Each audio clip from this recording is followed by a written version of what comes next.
Welcome, everybody, to round number 3 of Standard here at Top Deck Productions. We got Dan Perkins on the left and special guest Alex Epperhart on the right. Playing the Simic. Playing the Simic. We're Simicking. Awakening. It doesn't always come on the camera with us, but he says he's got a nice one tonight. So yeah, I'm excited to see. We've got him hanging out.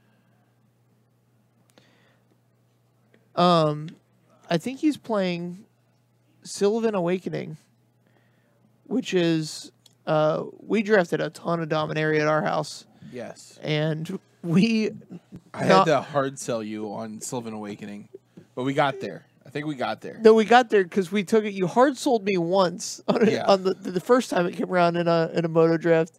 And then every time after that, I was like taking it just to like splash it. It's silly stuff. Like, all right, we've drawn 4 lands this game. There's no way we can win with Sylvan Awakening. And I'm like, all right, well, Sylvan Awakening for the win. Yeah, like every time. It's just like one of these cards that like, it's really hard to play around. So that's where we're at. It's a goofy one. Speaking of goofy ones.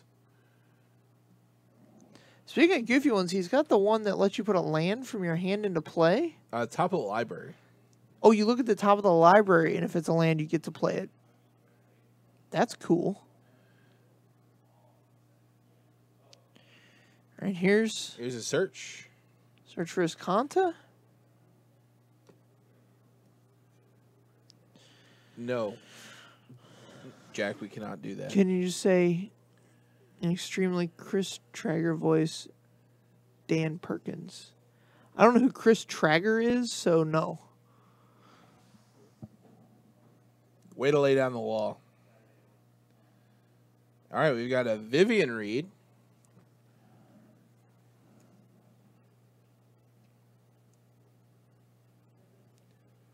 Taking a land, the rest on the bottom. There's 3 coming across. Let's activate this one time. Oh! Oh, does it go into his hand or on the live? In the hand, I'm sure. All right.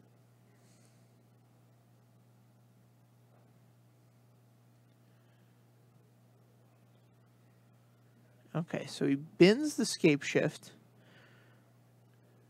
off the search.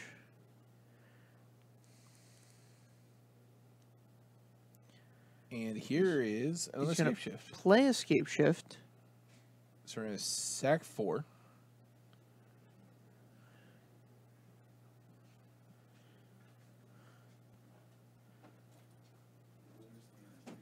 What else we got here?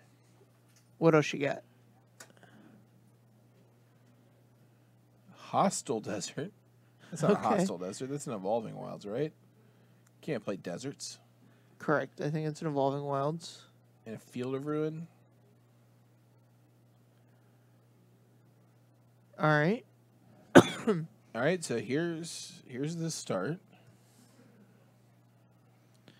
And they come in tapped.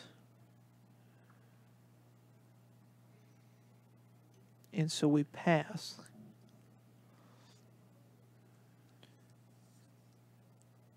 So this Golgari deck, not a ton of pressure. No, and we're seeing that now. I mean, a modicum of pressure. It's not, 0. Well, that's gonna lay some pressure on you. This is the end game. I think the difference is it gets to its end game quicker. Like his end game is much lower on the curve than say even the Niv Mizzet decks. Niv Mizzet costs as much as a Carnage Tyrant, but it's not right. It's not as fast at ending the game. Here's an island. What is the end game here for Alex? What's the plan? I do not know. He's got 1 attack left on his life total, really. And here's another scape shift.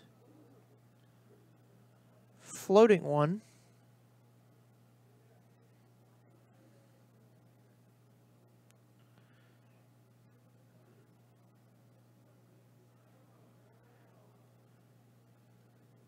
I really want to see what happens. I hope Daniel just stops attacking.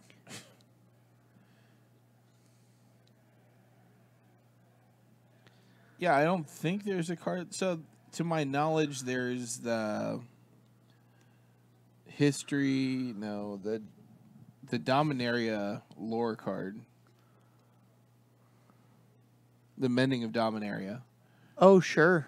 That can get back lands from your graveyard, but at a pretty slow pace.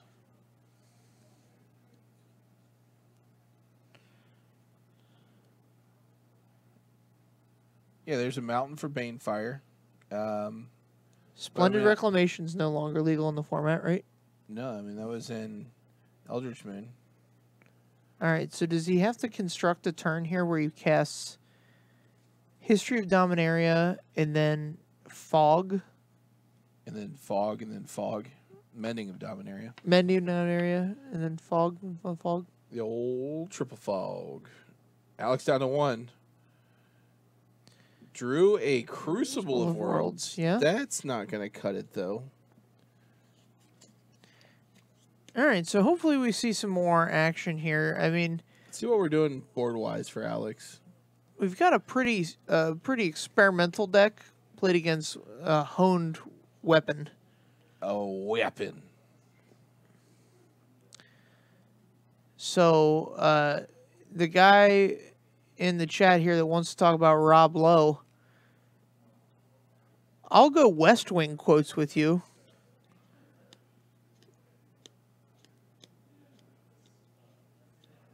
I think school is the ultimate silver bullet. You want to go on that one?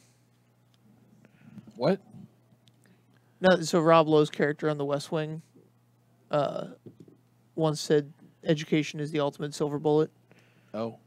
And talking about, public policy and stuff like that. Yeah. Anyway, loved Rob Lowe in that. Sorry I didn't follow up on Perks and Rec. So the game for Alex is play Crucible of Worlds. Yeah. Escape Shift. Okay. Mending of Dominaria. I didn't see any and then Root Awakenings. Is that what the deck's trying to do? I don't know. I do not know. If he doesn't get there, can we ask him to kind of lay it out after game 3? Don't ask him now, but or game 2. When the match is over, if we don't see the big end result. Yeah, I'd love to see it. Dan doesn't have a super fast clock, and his deck game 1 was going to be kind of bogged down with these removal spells that apparently do nothing. So I would think there's the Mending of Dominaria. So I would think if we were going to see this go off, it was going to be game 1. Right.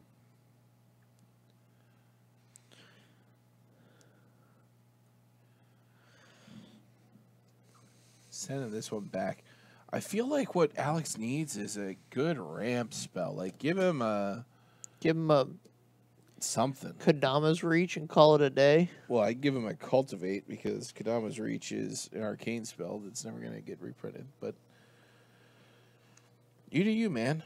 All right. Well, sorry. Kadama's Reach came before Cultivate, so it's Kadama's Reach in my mind. I wish it was Root Awakening. But yeah, Sylvan Awakening. Yeah. So that's interesting. Looks like we're keeping this one. What's the weird one from Ravnica that gets 2 basics or gates? Oh, it's a 4-mana one. Yeah. It's something to do with a procession or something like that. Let's see if I can get it on the old search here. That'd be a good one. Wild Growth Walker. This is one of the slower hands from Dan.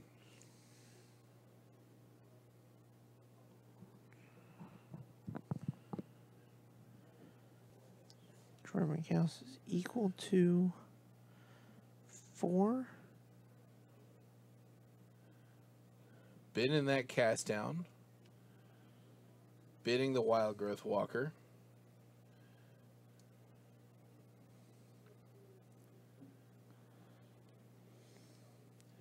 All right, we're going to swing in for 3. Circuitous Route. That thing. Search your library with the 2 basic land cards and or gate cards and put them onto the battlefield tapped for 3 and a green. Yeah, the thing can ramp you. Oh, we've got the merfolk guy here, the world whatever. I don't even remember the name of it. Oh, that card. What a cool one. All right, so the mending. Bin. Going to go to the bin. Crucible. I think we bin the Crucible. We've got the mending already in hand. Yep, and now you can trade off with the other Jade Light Ranger. Yeah. Pretty critical.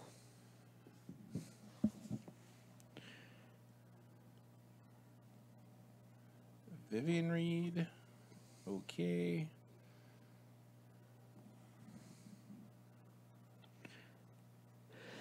So I don't know if he's going to trade off now. He might take the 6. Because he's got to get rid of this Vivian Reed if he wants his mending to go off. Right. So if Dan's to attack... That's a very safe attack. Yeah, it's a very nice, judicious attack there. Draw another Crucible off the top. I think we need to play the 3-drop here. So here's the issue. Or the 3/3, rather. What's the issue? Escape Shift doesn't do anything. Yeah, put some lands in your yard. It generates value for your mending and value for your Crucible. So I'm not saying I'm not. It does all that stuff, but like here, we just took a turn off. Listen. I'm listening. You're not wrong. I'm just saying that's why it's here. It's to do this, to get a Crucible out next turn, play a land from your graveyard. You could probably get Daniel to minus the Vivian Reed onto the Crucible.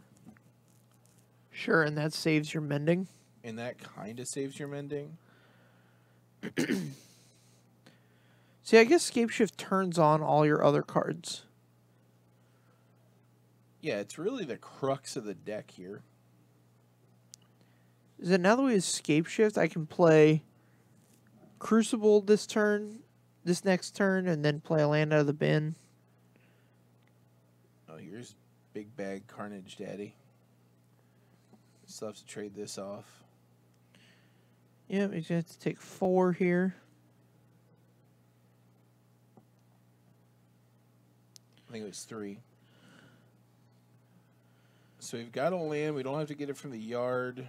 So maybe we have to play this 4-drop now. Are we dead next turn? We're dead if he has an Explorer creature. Here we go. All right. World Shaper. Shaping the world. One shape at a time. He's got the whole shape in his hands. Here's a World Shaper. Whenever it attacks, you may put the top 3 cards of your library in your graveyard. When it dies, put all the lands. Exiled it, and that'll be the game. Yeah, you can't bring a spoon to a sword fight. You can. Better be one big spoon. One sharpened spoon. Sharpen that spoon. I mean, don't get me wrong. I love Alex's deck. It's a sweet one. There's not enough like early game protection, I feel. Yes. I'm wondering if it could run the Wild Growth Walker package to just get to those lands, gain some life, block some things. Because, I mean, you can get a Wild Growth Walker big enough to block like 6/6s. Yeah, easily. So The Explorer package would be great in here, I feel. Like just the mono green, or hell, blue has some Explorer creatures. Oh, yeah. It's got the nice Explorer flyer. Yeah. And so, like, those would be really good. Then you can scape shift and all these other big cards. But then you're just come putting online. lands into your hand and not into the yard, which is kind of what the deck wants to do. Right, but to what end? I mean, the whole point is to have this World Shaper die, put all the lands from the bin into play. Yeah. And then... Or the Mending of Dominaria go off. Yeah. Maybe we could make it a Stitcher Supplier deck with Glow Spore Shamans. Oh, sure. Yeah. Take the blue out? I guess what is he playing blue for, right? Beats the hell to me. Tatiova? Yeah, sure. Tatiova's a good one. But, I mean, you could throw a Tatiova in there anyway, and... I mean, you're running through enough lands that you'll see something that produces blue. Sure. I don't even feel like you need Scape Shift at that point. Like, if you're running 8 other ways to self-mill. Yeah. You can cut the scape shifts. Maybe. That's interesting. That's another fun one to kick around. Yeah, you just gotta kick it around. That'd be a great... If you guys want a fun time, we used to do a thing called F&M Roulette. Oh, yeah. And so what you need to bring that back. It's a shame. I just... Nobody owns standard cards anymore. Or at least none of our friends do. Yeah. So what you do is everybody builds a deck for F&M. We used to get some better friends. Get some good friends that play standard, the best kind of people. Everybody builds a deck for F&M, and then you put them in similar deck boxes. We used to use the old Star City deck boxes that were... Of them. I still have like 8 of them or something. Do you still have a lot of them? Not like I got 3 or 4. Yeah. And then you put them on the table and you just like shuffle them up, and everybody takes one. So you could end up with your deck. So you had to build like a real deck, like a deck that could actually win. Actually win a game. I've been stuck with multiple decks that could not win a game. I'll tell you so I've had a deck that couldn't win a game, but my least fun experience was a deck that was just a tier 1 deck with like 8 cards changed. Yeah. And I'm like, that's not the spirit of the event. That is not the spirit of the event at all. I remember I gave a deck that was the Shadowborn Apostles deck. Yeah. And the sideboard was the best sideboard ever concocted. 15 Shadowborn Apostles? No. It was... So I was playing a Shadowborn Apostle deck that could get the Shadowborn Demon or Gristlebrand, and also ran... I don't remember the name of the card. It was an Orzhov card from Return to Ravnica, or Gate Crash, whatever the second set was there. But it was triple Orzhov hybrid and X. Uh-huh. And you return all creatures with converted mana cost X from the graveyard. Oh, sure. So you just pound it off for 4? You pound it off for 1. Yeah, X is 1, so total mana cost is 4. And, yeah, it was pretty fun. There was a 1-drop that you could sacrifice to exile target card in a graveyard. Okay. That was in there as a 4 of. There was a Pikachu in there. There was an Ace of Spades. Sure. A 2 of Clubs. Pikachu, Ace of Spades, 2 of Clubs. I had a tarot card in there. Oh, yeah? I forget exactly which tarot card it was, but there was a tarot card in there. Okay. I don't know any of the tarot cards, so you could have made something up there. All right, well. If I'm going to have to keep doing this with uncultured people such as yourself... Because I don't know what any of the tarot cards... Yeah, you need to be cultured and know what the tarot cards do. Or are, rather. They don't do anything. How many cards are in a tarot deck? Shut up. Come on, that's a pretty basic question. I can figure it out. So there's 40 plus 20, 60? Or did they drop a suit? I don't know. The tarot deck has changed? No, I'm just saying that there's suits. There's like cups. There's suits. Yeah, there's 4 suits. or 5 suits. I don't know if there's 3 or 4 suits. Okay. But it only goes up to 10. And then there's the like Arcana of the Tarot, which is like a full 22 card deck that ends in the world, I think.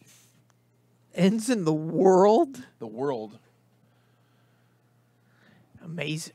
I know nothing of this other than it's, some mystical stuff. So yeah, I was thinking it was 52, but if there's 4 suits and they each go up to 10, and then you have the 22 on top of it, it's a little bit weird. Sure. Oh well. That is hardly a topic of discussion here. On Top Deck Productions stream, you guys can donate to the stream. Let's see if I got anything on here that tells you guys how to donate. Nope. We'll spam it in the chat where you guys can donate. I think we're hunting another match. Yes. Because we had about 30 minutes left. That one did not last as long as we would have liked. We would have liked to see Alex go off a game. That would have been fun, but that's not always in the cards. Well done. That's what I'm here for. So we've got an SCG Columbus coming up here next month. We do. Are you going to be in attendance for that, even for the Saturday, maybe? Maybe. Maybe. I have to look at my school schedule, but I could totally come up on a Saturday, maybe. Maybe the Sunday if I have to work on that Saturday. Yeah, I don't know. I'll probably show up for one day. I don't know. I'd love, now that we're doing the show again, I'd love to show up, wear our Top Deck Productions T-shirts. Yeah, we got some shirts. We got some shirts. You guys can get your shirts on the website.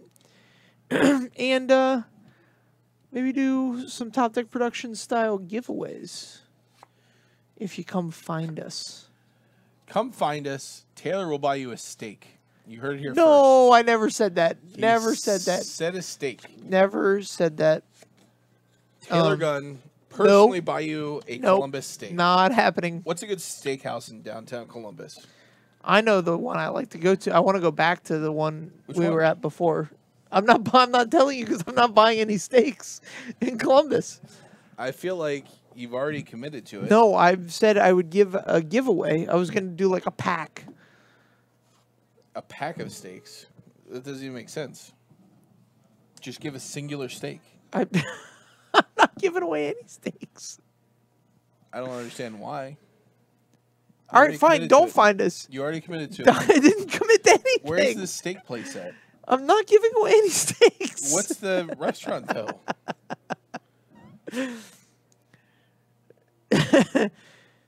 Downtown Columbus. Give me the restaurant. The restaurant that I'm not going to give away a steak from. The restaurant that you want to go to get steaks again that you were literally just talking about. Oh, okay. Tony's Montana Grill. Okay, so you want to go to Tony's Montana Grill. I think we should go back there. I think it was a wonderful time last time we were there. I had a good burger. The burger was great. I think there's steaks there as well. So we could enjoy a steak if we wanted. Are they expensive steaks? They're not cheap steaks. All right, well, here, guys. The stakes are high. Show up to Columbus, find Taylor. No, there's no steaks being given away. You're getting packs. He will give you 2 tables left. Steak. Or are we going to get one of those tables? Spotter. Go give me a table. And a steak.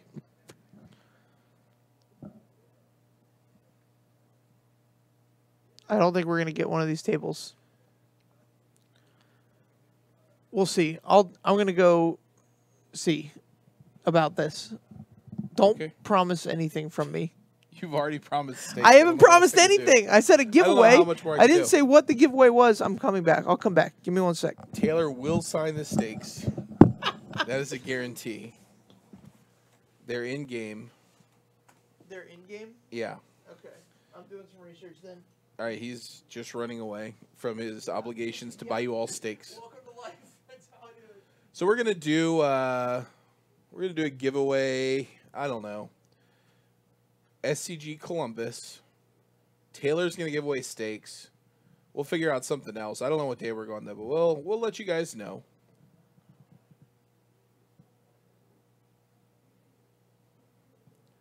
All right, that's getting a little creepy. We need to stop that conversation. Spotter.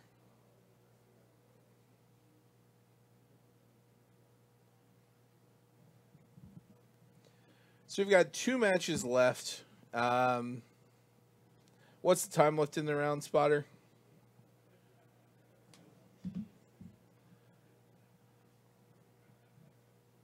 Two matches left, about 25 minutes. Yeah, they'll probably go on for another couple minutes. So I don't know if you guys saw, but there was a leak of a card from Ravnica Allegiance in Spanish, Espanol. Taylor and I before were talking about, and this would be a great time to talk to him if he wasn't doing research about where to buy cheap steaks, is what I'm guessing. What the keyword does, it was spectacle, I believe was the translation, in Rakdos. So the card is 2 and a red. I believe it was a sorcery. But you exile the top 2 cards of your library, and you can play them this turn. So it's basically a red divination, but it had the keyword spectacle, which we actually don't know what it does. There is no reminder text, and a red mana symbol next to it. So in all likelihood, I believe it's an alternate cost. What triggers this cost is anyone's guess at this point. My theory, because they already have Morbid, they already have Revolt, so it basically covers all of, like, the Leaves play and dying triggers that you could possibly do. Is that it could be based on, like, damaging your opponent. Heckbent is a good idea. So they haven't done alternate cost of damage an opponent this turn, but it's awfully close to Bloodthirst, which is a Gruul mechanic. So I don't know if they would go in that same direction, but that's certainly an option. Either way, this card looks really good. Anytime you can jump through some hoops to get a divination for a single mana, you should do it.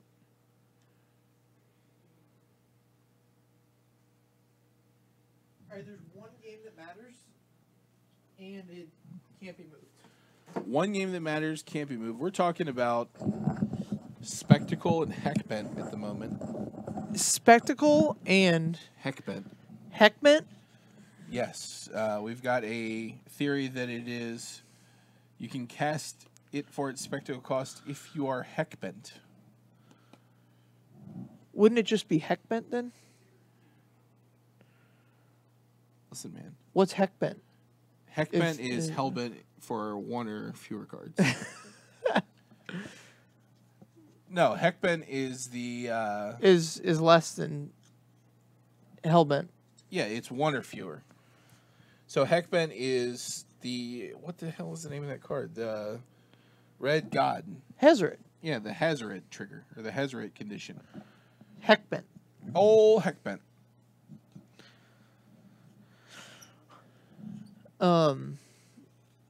So what are your thoughts? Card looks sweet. Yeah, card looks gorgeous. Can't wait to put it in the promos cube. I like the keyword spectacle because it's...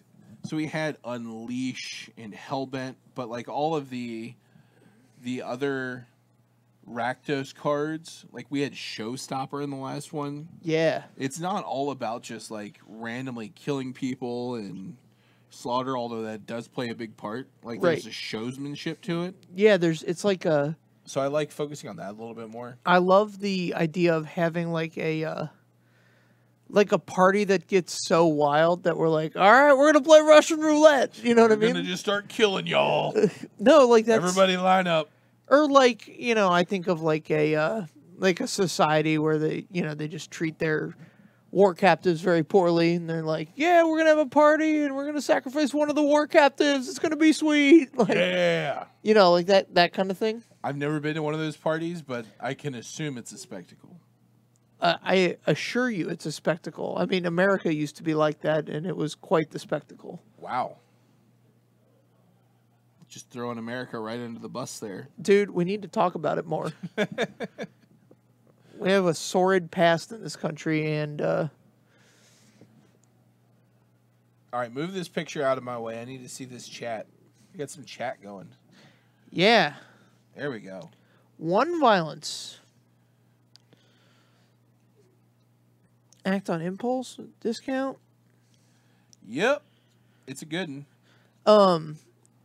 What if spectacle is like it can only be cast onto a non-empty stack? Like you can only cast it in response to another card. I think it's a sorcery, so that would make it difficult. Okay, well, throwing it out there.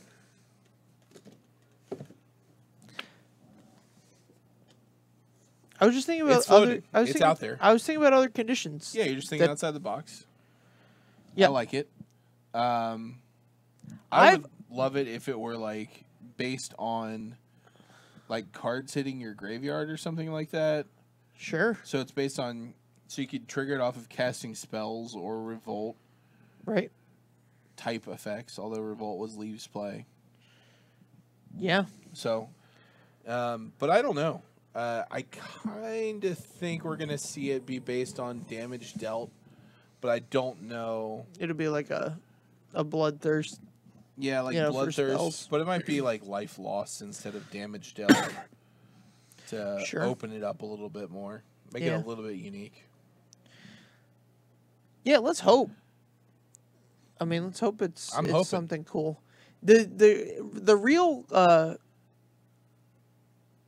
thing I am concerned about, the guild that I think has gotten screwed the last 2 times they've built it. Screwed the last 2 times. Oh man. So you're going to disagree with me because we're throwing them under the bus because both the abilities were very good and limited. Oh jeez. But they were just cumbersome. All right, tell me about these cumbersome abilities. Both of Orzhob's abilities were super cumbersome. Get out of here! I think that I think Orzhov should have like a super. I hope they have a super clean, simple ability that just. I mean, it's a hard guild to approach. You don't understand the Orzhov. It's a church. It's a bureaucracy. No, the Azorius is a bureaucracy. The Azorius is like the law.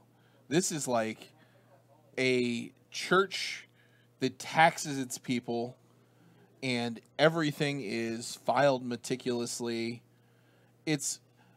So that's why the wordy mechanics are good for it, or like the bookkeeping mechanics are good for it, because that's what it's all about, is like tithes, collecting money, things like that.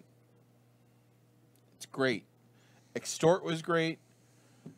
Haunt was a little bit less flavorful, but there's ghosts.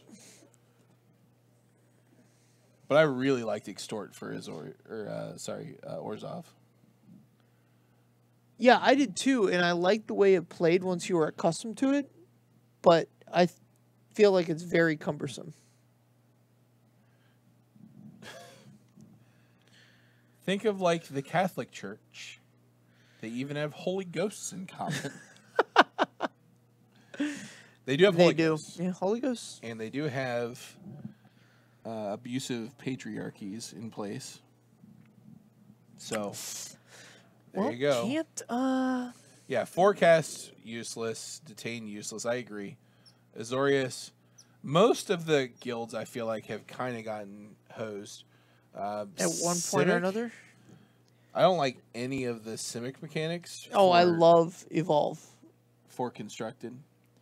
You've never played an experiment one in your life? I've played many experiment ones in my life. That card is... You could put a +1/+1 counter on it. Yes. Everybody listen. So, you have a 1-drop. Yeah. It's a 1/1. And then you play a creature with greater power or toughness. Yep. And it gets a +1/+1 counter. Yep. We have that card in Standard. What do you mean? That card exists in Standard. Yeah, sure. I'm not... Yeah, everything's contextual. Everything is contextual. I'm just saying, I have played this card in multiple iterations at this point. Oh, I'm saying that card specifically in its format was phenomenal. And when Modern came around, it was in that Zoo deck, it was so good. Like, you could do things like have turn 1 Stomping Ground, pay the 2 life, play your Experiment 1. Why can't we just play Force, man? I just want to force him out. No, listen. Okay, I'm listening. And then untap, draw, play your Wild Nacatl without playing your land. So it's a 2/2, and then play your land and play Curdape. So that the guy evolves to a 3/3. Are we talking about a Modern now? Yeah, Modern. Okay. Or you can do it like reverse order, whatever. But then you have this like team of 1-drops that are all like feeding each other. And then we're all, you know what I mean? You've got 8 power on the board on turn 2. Casual. Can't be Pyroclasmed away. Everybody's got 3 toughness. Casual. Yeah. Card was so good. So there being one card with that mechanic doesn't make the mechanic good. And it was not a mechanic that played well with cards in Standard. So like you could grow things pretty easily. Yeah. But like you're also playing in a format with like a pretty good Wrath of God effect. So like anything that went wide on the board. I'm not saying the mechanic was terrible, period, for constructed, just that it was bad in Standard. Okay. So I think there's a lot of guilds that have kind of had their mechanics be more tuned for limited. And I'm not okay with that. I think... I'd be interested to have a brainstorm session where we come up with, you know, like, all right, let's come up with 3 new mechanics for each guild and see if you can come up with one that is... So you want 30 new mechanics? No, I'm not saying we're going to print them all. All right, I want 30 mechanics. I'm not saying... We're going to be back here in about 10 minutes. I want 30 mechanics from each of you. I'm not saying we're going to actually print them all. Right. I'm saying let's, you know, spitball some ideas. This would be like a whole afternoon. So, like, Bloodthirst is great. And, like, let's figure out some that, you know, work good in constructed as well as being good in limited, but they're not overwhelming in constructed. Or overwhelming and limited. Or overwhelming and limited. Yeah, I think Surveil's good. I think they did a good job with Surveil. Yeah, I think Surveil 1 is a little bonus on these spells is really good. Yeah, a little good. Yeah, so I feel like they focused a little too much on limited for these Ravnica sets in the past. Okay. And that's okay, because the Shockland's mostly made up for the power level in Standard. Sure. But I think we can get a little bit more push for some power level, is all I'm saying. Especially from the mechanics themselves. Give it a push. Okay, let's push it a little bit. Just give it a little bit of a push. It. So do you think the mechanics themselves need to be changed, or do you think you want to change the cards that they're on? It would depend on the mechanics. So, like, Detain would probably just need to get changed entirely. Forecast, you could probably change some numbers around to make 1 or 2 of them playable and constructed. Right. But similar... So, like, Unleash was very constructed playable. Yeah, it was like, very aggressive, very constructed playable. Like, Chainwalker was a very good rate. They had the Thrill Kill Assassin was a very good rate. Yeah. Those are good cards. So, yeah, those. I'm just saying... Hellbent was notoriously bad in both limited and constructed, but that's neither. It happens. All right, so our round wrapped up out there. So we're going to come back here very shortly with round number 4. So sit tight. We'll be right back. We're going to go pick a match.